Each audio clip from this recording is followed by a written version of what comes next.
Barrett, I hope you're doing well, man. Welcome into the game at Tuscaloosa. I'm doing great, Ryan. How are you? Hey, good. Just spending a lot of time, obviously, talking Alabama football and LeBron James and the intersection between Big Bad Alabama and LeBron James. Yeah, talk about search engine optimization, man. Like, put LeBron James and Alabama together. I don't understand what the point is because, I could have sworn, and maybe I'm just making things up, but I could have sworn I'd seen barbershop videos exactly like Alabama produced and exactly like LeBron James produced long before LeBron James did them, including in Coming to America, in fact. So I don't know what the point of that is. I think maybe it's to get publicity. I'm not really sure, but I just can't see how that's going to be a successful, legal action at all. Like it doesn't make any sense to me.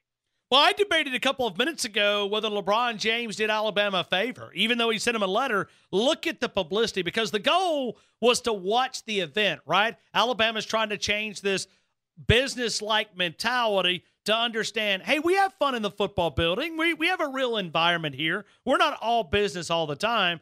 And so with the goal is to watch and get clicks, Alabama did that. Without a doubt. Like, I'll be honest, I didn't know the series existed at Alabama until I guess I had heard that they were doing stuff like that, but I didn't know specifically the series existed. So, I think the purpose, maybe it was, it certainly helped Alabama. And I don't know much about the NBA at all, but I'm pretty sure LeBron is a Nike player, and Nike and Alabama have a deal. I don't know. Like, look, it was a strange sort of intersection of two very high profile, entities. I don't get it. Like, I don't understand how you could legally say, hey, you know what? I've copyrighted the barbershop video feature, form of video production. Like, that's not something that you can possibly own because it's been done 1,000 times before that.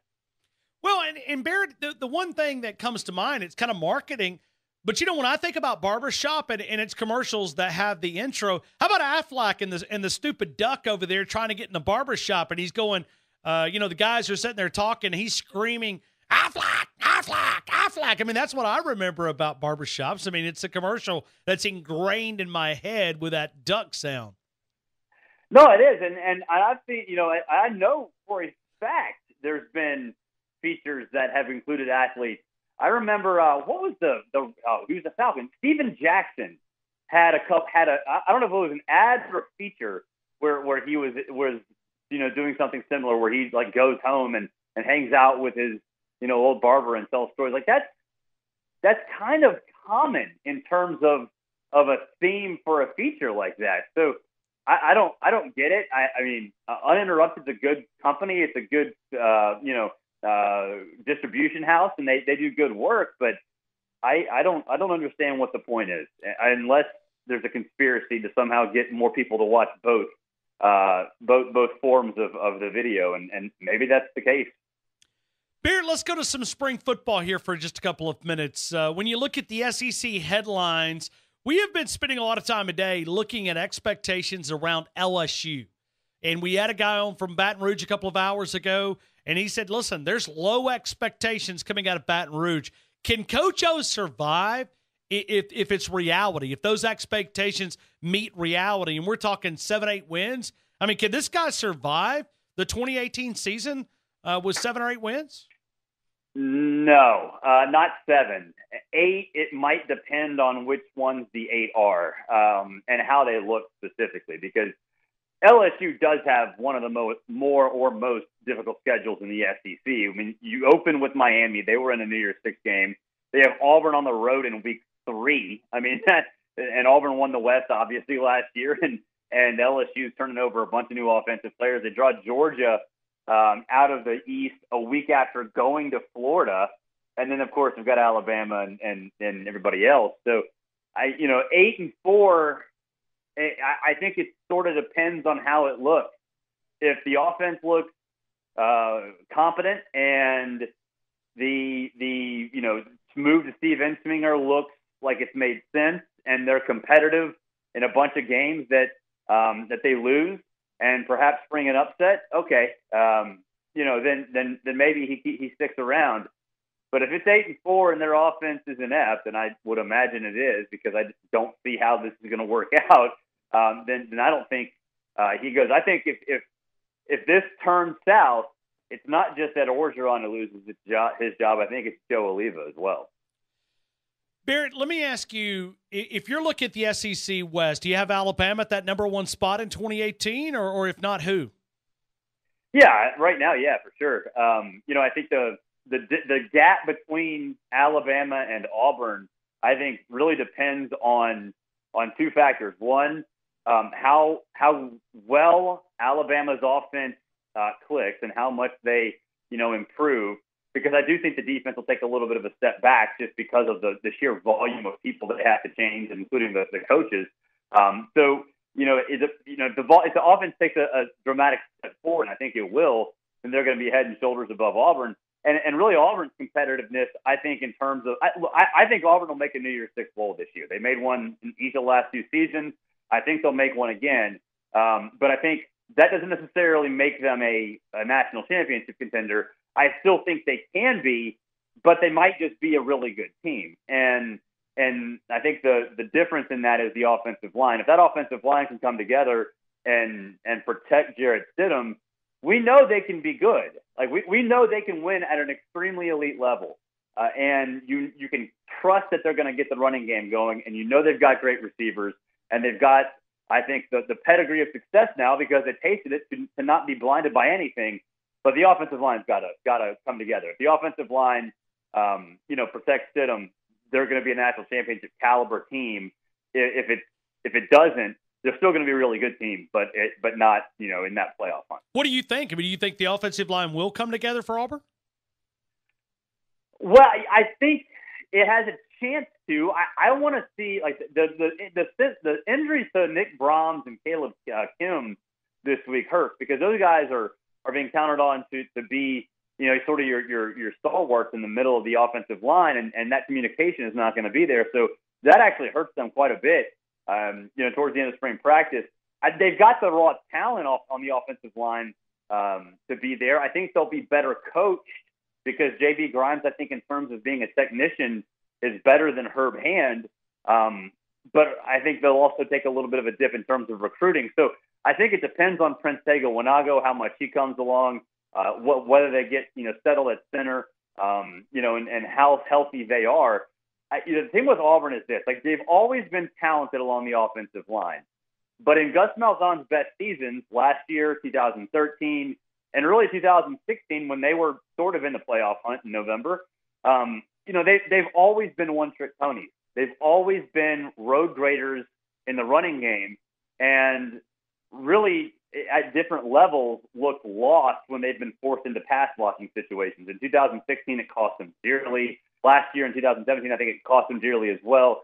2013, they managed pretty well, but weren't what. That's not ever been their strength, and that has got to change because we've seen Stidham and we've seen him with pressure in his face, and it does not end well. We're talking to Barrett Sallee right now, CBS Sports National College Football Analyst. Let me go to the SEC East just for a couple of minutes. Let me ask you, when you look at the team in Knoxville, the Volunteers, what are you expecting in year number one under Jeremy Pruitt? Just some sort of identity, some sort of progress, whether it be minuscule or major, just any kind of progress whatsoever. And that includes just enough to get to a bowl game. That includes consistency, defensively and offensively, and identity defensively and offensively. Just any sort of fluid, like any sort of structure, on both sides of the ball is all they really need. I don't expect them to be national championship contenders. I don't expect them to be, in the East. I expect them to have discipline, be smart, establish a little bit of identity. It doesn't have to work at an extremely high level, but at least have some element of structure and look like a team that is well coached. If they look like a team that's well coached, then they're going to have the players to win at an elite level at some point. But that structure has to get there because it was not there under Butch Jones. Looking at Alabama going through, we talk about practice number 6 today. Nick Saban talks. We're not at the halfway point of spring. We're working our way to number 15 on April the 21st. What is your biggest question 6 practices into Alabama spring schedule around Alabama? Well, just how much the Tua injury limits him, because everyone's focused on the quarterback situation, I think, for good reason.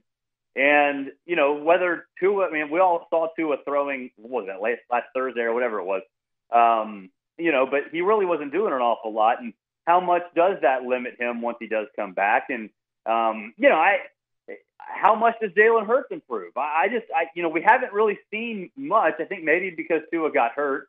But we haven't really heard much as to who's performing well, because no one's really had a chance to stand out because of Tua's injury and because of lack of transparency by not just Alabama, but every school. I want to know what happens. I want to see Tua grow from the mistakes that he did make in the national championship game, and he did make them.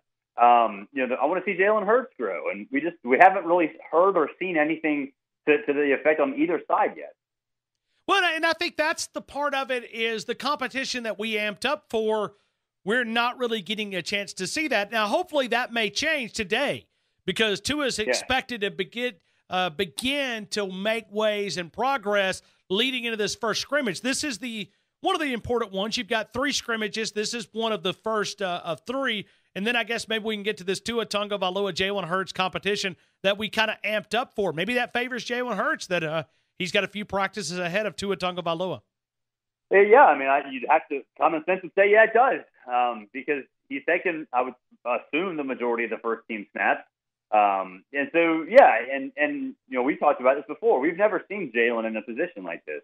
He's never been pushed. Even when he won the job, 2 games into his career, he was the hunter. He was the guy trying to win the job. And really, they kind of kept him in a pretty comfy little bubble there for 2 years and really didn't get him tested by anybody. And now he's the guy who is trying to win the job again and keep his job. And so maybe that does spark something in him. Who knows?